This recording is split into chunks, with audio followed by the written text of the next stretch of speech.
बेहतरीन डॉक्टर बनना चाहते हैं, इंजीनियर बनना चाहते हैं, साइंटिस्ट बनना चाहते हैं, आईएएस ऑफिसर बनना चाहते हैं, मजिस्ट्रेट बनना चाहते हैं, चीफ जस्टिस बनना चाहते हैं, बिजनेस एंटरप्रेन्योर बनना चाहते हैं। सबसे पहली चीज इंसान में इरादा होना, जिसे इंटेंशन कहते हैं, जिसे नीयत कहते हैं। कोई भी चीज जिंदगी में करना चाहते हो, इरादे का होना बहुत जरूरी है।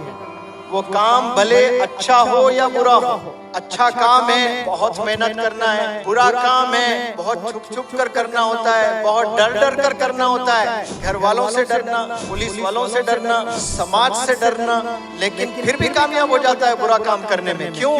क्योंकि उसमें इरादा है कि मुझे ये करना ही करना है, तो वो कामयाब हो जाता है। बिल्कुल इसी तरह अच्छे काम में भी रुकावटें बहुत आती है, लेकिन जब इरादे में पुख्तगी होती है वो मंजिल तक पहुंचता है। सबसे पहले इरादा।